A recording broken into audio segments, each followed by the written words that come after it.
Alrighty, welcome back to another episode of Lookout Podcast. I am joined by my good friend and brother, Cody Kuebler. Thank you for being on. Thank you. Thanks for having me. Yeah, man, special podcast. We're doing the Thanksgiving podcast here in Northern Illinois. The Volo Bog is directly that way, which is pretty cool. So if you folks don't know about the Volo Bog, I'd look it up. I don't really know enough to talk about the Volo Bog, actually. It's kind of like a geographical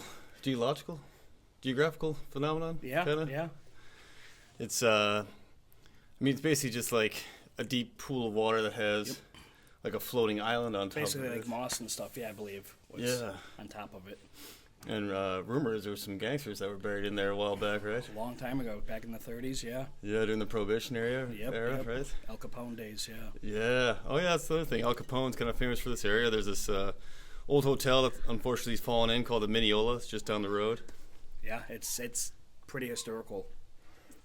Yeah, they got his hat from one of the cabbies, I think, right? He left his hat in one of the cabs. Yep.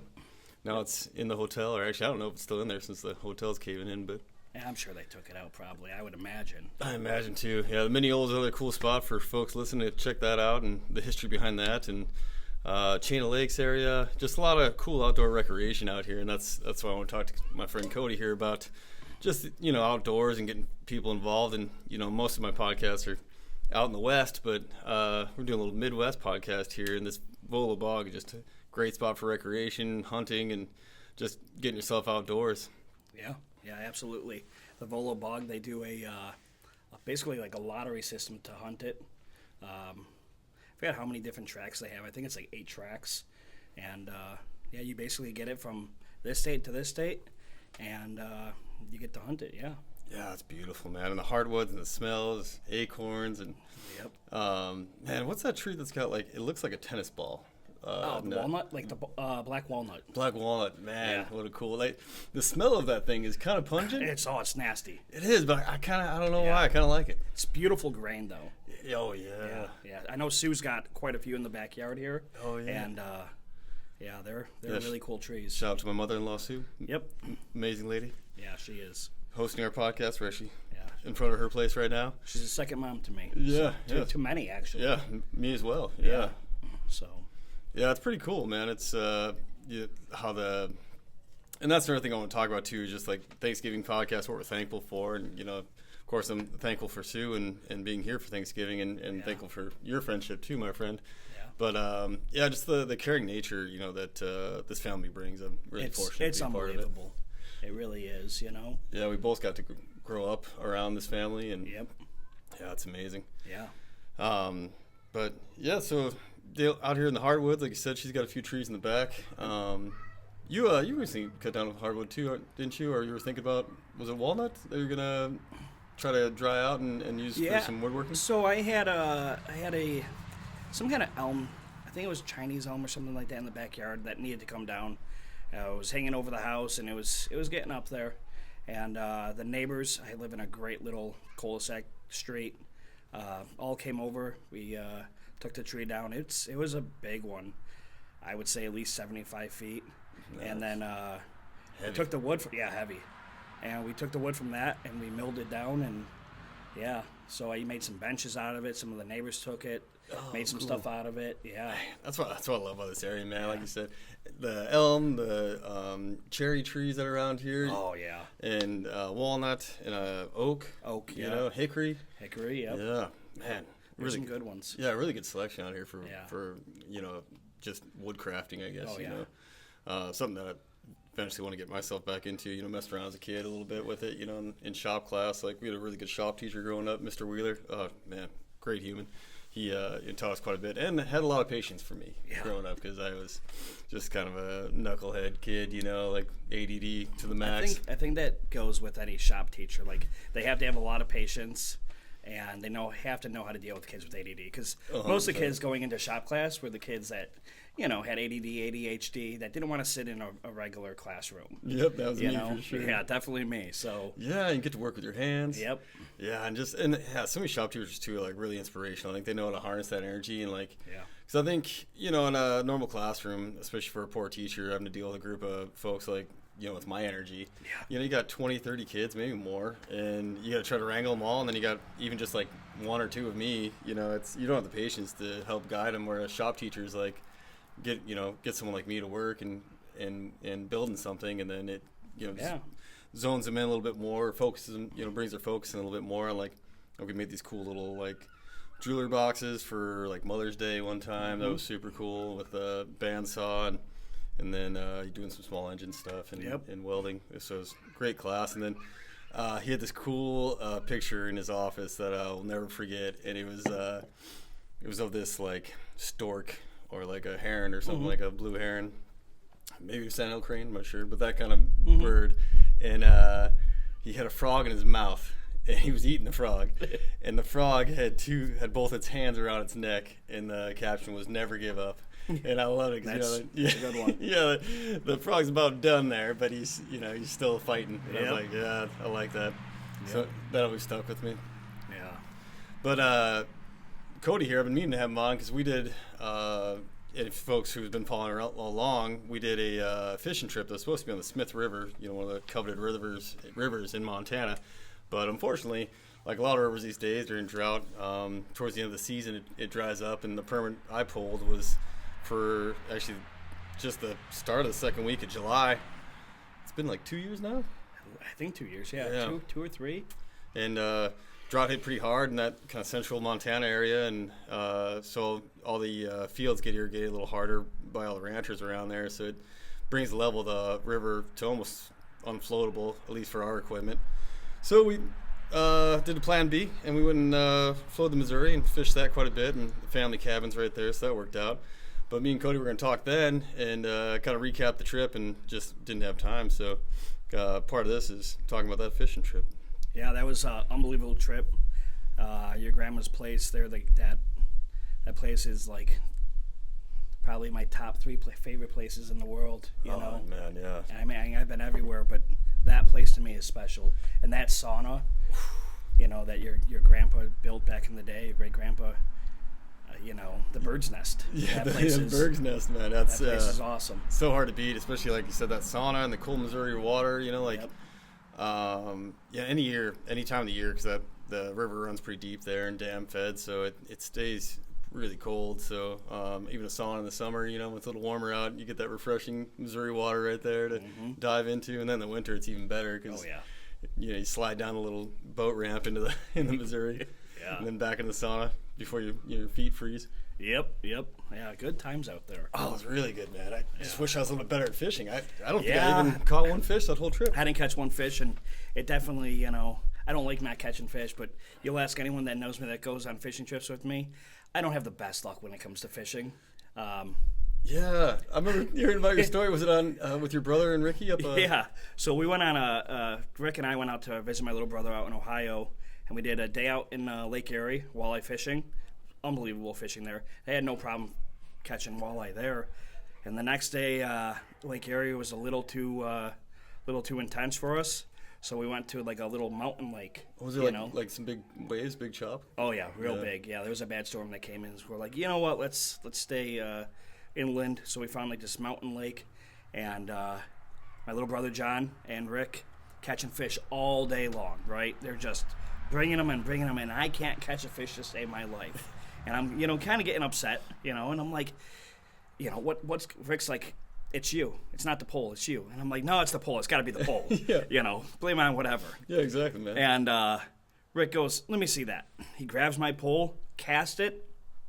That cast reels in a fish. First cast. And I'm like, you've got to be kidding me, So the joke is that I can't catch fish. I mean, even my new wife that we just got married. Congratulations. Thank you. We go up to her family lake house up in Wisconsin, and she has more fish than me this year. So well, you got a good one there. Then. Yeah, I do have a good one. She's out. Great. Yeah. Man. So yeah, that's a cool spot too, man. I think it's another thing I want to touch on with this podcast because of you guys' lake cabin there is. Just having yourself a getaway, not all of us are fortunate enough to have cabins like me and you, but, if you just got like a hammock that you can go somewhere, like out away from the world, and especially get a line wet, do some fishing. Absolutely. Like it's a great reset with how busy things are getting in life. Yeah. It's everything's in your face. Put your phone away for a little bit and leave it in the cabin, leave it in the car, and wait out and just hang out in nature, man. Absolutely. And you don't need the most expensive stuff out there. You don't need the St. Croix and the Orvises. Go to Walmart, get a cheap fishing pole, get a ugly stick. You can get one of those for $30, and just go enjoy the outdoors. Absolutely, man. Yeah, and you watch some videos if you've never done it before. Like YouTube and things. Like YouTube is great. Yeah, it works out great. Yeah, like an ugly stick too is great too because they're so damn tough. You can slam it in the door and most of the time it'll survive that even. Yeah, they're versatile. Yeah, very versatile, and they're soft enough. That you can feel like a little nibble like a panfish, like a bluegill or something. Yep. Yeah, so no matter where you live, like you said, we're in northern Illinois right now, enjoying some sunshine, probably squinting at the camera. But it just get out there in the woods a little bit and enjoy the nature, man. Even driving here, my brain was just starting to slow down and think about more, stuff with the podcast and, stuff I want to do with outdoors. You just get a little bit more time to kind of realign and remember what you're doing here in this life and what you want to do, and I think that's very important especially on this week of Thanksgiving, Yeah, absolutely. Spend time with family. Yeah, spend time with family. My grandma had one of those kind of knitted things. I can't remember. That's not exactly what it is, but what I'm talking about. It's on the wall. It's got a saying, and they. Oh yeah. Pinpoint. Type. Pinpoint. Yeah. And it was always count your blessings, not your problems. Absolutely. And around Thanksgiving is where I think about that. Yeah, I think we all we get into that rut of just thinking of oh man, this is going wrong, and we don't sit and think I have a beautiful family at home. I've got a new son and I've got a 8-year-old stepdaughter who's like mine. Yeah. Love them to death. And then a great wife. You have Autumn and you have the kids, the dogs. Yeah, exactly, man. Yeah, that's what it's about. 100%. Yeah, and if you, like you said, you zone in or zero in on the negative, focus on that. It's make life rough. But there's so many good things out there, man. And we went through a little bit of a medical rough patch. The dog almost died, the wife almost died, I almost died. Well, mine's not quite as extreme, but Autumn had a procedure done. I had some stuff done, and so it was a little month and a half of there of just grinding it out, and felt like survival for a minute, but it's. Like you said, at the end of the day, I'm coming home with a beautiful family and fortunate enough to live in Montana. And just, And the nice thing, you take opportunity in everything, right? The government shut down, work for the Forest Service. So it's a pause button that I didn't hit, life just gave me that. And so it was time to reevaluate and get some stuff done around the house and medical stuff for me. My Crohn's went bananas. So I was able to get in contact with one of my friend's aunts, Bronson's aunt actually, and then she put me in contact with this amazing woman. We're going to do a podcast here soon about peptides, but she lined me out with some peptide stuff that she's been researching, and so I get, if I didn't have time, if I didn't get sick, I probably wasn't even thinking about peptides. So I've just been doing my thing, and peptides might give me the opportunity to get off the pharmaceutical drugs that I've been on since 2006, so almost 20 years. Pharmaceuticals are nasty, Yeah. Some of them are great, they've helped a lot of people, but some of them are just, if you can get off them, get off of them. Absolutely, yeah. It's just that, everybody's just not designed to be taking some kind of chemical for long periods of time. I mean, it's just, to me, it just seems like common sense, right? It's not a natural substance. It's blocking my immune system, just like you said, any medication. But like you said, they all have their purpose. Painkillers for post-surgery and anesthesia, and some poor people who type 1 diabetes, they're unfortunately stuck on insulin, and thankful for it. But have you heard about what is it, stem cells for people with diabetes, with type 1 diabetes? No, I haven't seen. Yeah, I guess they did some major studies, and they gave stem cells inside their stomach, I believe it was. I could be wrong. And they did a year study where they didn't have to use insulin after that. Wow. Yeah. So, because I didn't see. I was reading not long ago too, and maybe that was more of a type 2 diabetes thing, but it was the pancreas is still functioning. It's just not processing sugar in the way it was supposed to. Yeah. So your blood sugars are going bananas. So it's just kind of like waking your pancreas up, and maybe that was part of the stem cell thing. I didn't read the article too long, but some of the people I know that are diabetic, I was like, it might work out pretty good. Yeah. But I feel like nowadays there's so much information out there, and like with my uncle's eyes, like you doing some research for that and trying to help him out with macular degeneration that runs in my family, so it's always a little bit of a concern. But Yeah. we're in a good spot there, I think, with some of the medical science stuff coming out. I think people are willing to make. I think before people didn't want to like rock the boat with pharmaceutical companies and stuff like that, these doctors and these researchers, and now people are finally, with the help of the internet, the internet's not always bad. People can do their own research and put out their own research and where people, the general public, can actually read it and make their own decisions, and that's important. Absolutely, yeah, and I think it helps out some of the doctors out there too. Like I've had good discussions with, like, I have a medical staff pretty much because of all my stuff. Primary care, I had that tumor, that I had to go to Mayo for, so I got like a pretty big group of medical professionals I'm in contact with or talk with, and it's great. I'll talk to one of them about something I saw, and they're like, "Oh, I haven't seen that yet," because there's so much information out, and it's not dismissive. Like I feel like in the past, because the education was just from the university, and like the common folk like myself didn't really have access to the information, so you just kind of like trusted what you were given, and I mean that was all there was. Now, like you said, we've got all this information out there in the internet. All these countries are doing different research, and even AI. You can ask, like Grok or I think it's Claude or one of those, their opinion on something, and like get a pretty good answer back from that too. Yeah, absolutely. It's not always bad. AI, information era. Yeah, absolutely is. So, yeah. Yeah, and then what's your plan for Thanksgiving, man? You guys doing traditional turkey? Gonna do traditional turkey. We're gonna go down to my mom's, Lake of the Ozarks. Oh yeah. They live on the lake in Camdenton. So we're gonna drive down. They got bluegills the size of a dinner plate down there. Some of them. Yep. I haven't caught one that big yet, but big catfish, big catfish down there. Yeah. Bad man. They have a really cool bass tournament they do every year. I think it's like a $500,000 prize. Whoa. And 2 or 3 years in a row, it was like a kid would win it that was like 18, 19 years old in a little 14-foot John boat, and he would win it, so it's cool, pretty cool, man. It's not always the professionals winning. Yeah. That's what, getting out there, Yeah, I love that, man. Yeah. Dude, and I always forget about catfish because we just don't have that many out there. Like, Mile City, we got some catfish out that way, Okay.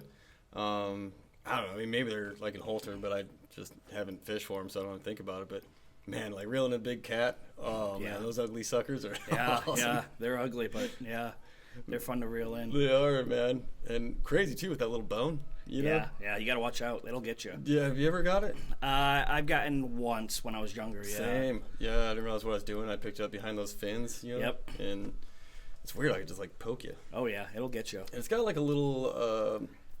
Has it got like some kind of little like acid or venom on it or something, so it makes it sting more? I think so. Yeah, I believe it's got something. That's what I thought. I was like, either I was just a big wimp, but I could have been too. Yeah, I could have been. I mean, you're 8 years old. Yeah, something exactly. sticks you. Yeah. More scared than anything. Yeah, it probably makes it a little worse. Yep. Yeah, I remember being almost like similar to a bee sting, kind of like just the way it like hung around. It was like just like an initial prick. Yeah. But like, have you caught a big catfish? Talking like 40 pounds or?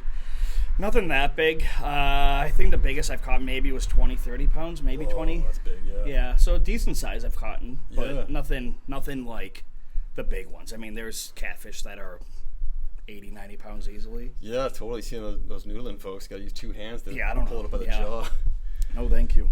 I know, man. Like, I don't think I'm like, I'm pretty adventurous, but that one is like, I think because I've seen such giant damn snapping turtles. Yeah. So I'm worried that I'm not worried about the catfish biting me. I'm worried about the turtle being The snapper. Yeah. I mean, you guys get like the size of a like a garbage can. Oh yeah. Turtles, yeah. right? Yeah. We actually had one that kept hanging out in front of the lake house. This summer, all of a sudden you see the little head pop up and him look around. Oh man. And then him go back down, and then Dude, they're angry looking too. Oh man. yeah, they're mean.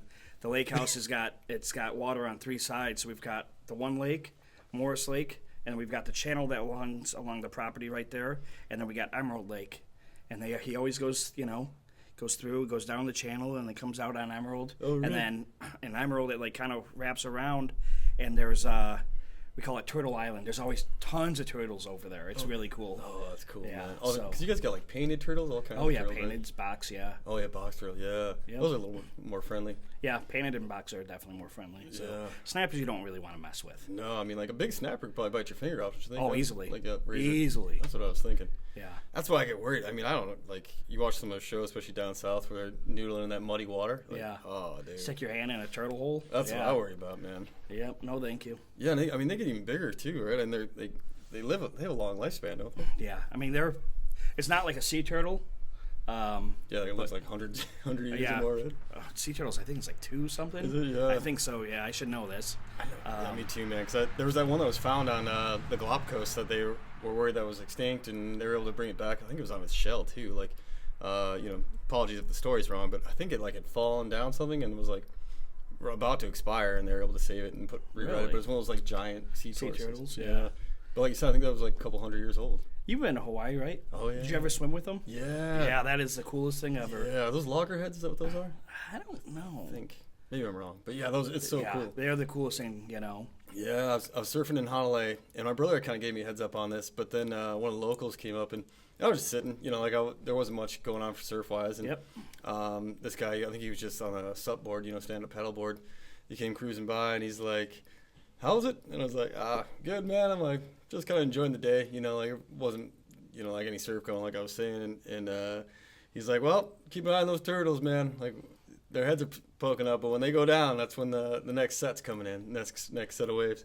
I was like, "Oh, thanks, man, appreciate it." And you paddle off, and then like towards the more of the evening, things were starting to pick up a little bit, and that was like, and I was just kind of like taking in the scene because Honolulu is just so beautiful, so I wasn't really like looking at the waves too much because I was just kind of bobbing up and down. Mm-hmm. And then out of the corner of my eye, I saw the head pop up, and I look over, and I'm staring at him, kind of checking him out, and then he pops under. And then sure enough, just like not a very aggressive set, but something I could play with came through, and I jumped up and caught a wave, and There you go. yeah, brought me in. I was about done with my evening at that point, but it was like, no, that's cool, man. I mean, I don't know if that's exactly how it works, but it worked that time. So Nature told you. yeah, nature, man. Yeah, paying attention to nature, man. It's big. Yep, absolutely. Did you get to swim with the? Yeah, I was snorkeling in a bay. I forget what bay it was. It was on Maui. It was past Lahaina. There's this one bay, and there had to be like at least 4 or 5 dozen Oh, really? turtles in that bay. Yeah, it was unbelievable. So cool. It's so cool to watch. Even like Yeah. seeing him. Yeah, I got to snorkel with him in on Kauai as well. At I'm trying to remember that beach now. It's a really cool beach. But it was like glass. It's so weird when like you're on the ocean and a beach has like glass water. Like, man, it seems rare to me just because I always see it like chopped up. Yep. But yeah, so I was snorkeling around. There's one just kind of I could hear it crunching. And it's kind of like crunching around the coral. I think it was the turtle. I look over, it's just like cool to see him just like not care about me at all. Just keep cruising, doing his thing. Yep. It's like, oh man. And that's just like serene too, man. Just be able to sit there and just like take in this turtle and relax, and just bob around the ocean. Yeah. Man, I wish I could remember the name of that beach. It's going to come to me as soon as that camera turns off. It's right. I'm the same way. I have a hard time remembering names. And Yeah, and that's such a special place. Me and my wife got to go there and hang out, and oh man, there was a bunch of people on those old-fashioned like canoes, that giant canoes, out there messing around too. So man, yeah, really Hawaii's a cool place. It is, man. I love it. Yeah. First place I ever surfed, and kind of self-taught myself. Yeah. Yeah, that sounds right. Yeah, I'm gonna go with it. Yeah, absolutely. And I was thinking too, like among like crazy animals around this Midwest is the possum.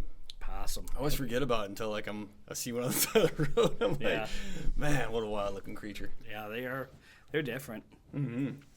Cool little buggers. Yeah, Ugly little buggers. Ugly, but they help with ticks and stuff like that. So they're good to have around. Oh, they eat ticks? Yeah, they eat ticks. Yeah. Oh, that's really good. Yeah, I think that's another thing too. I've been talking to more folks about because we seem like we're getting an uptick in ticks. That was on purpose.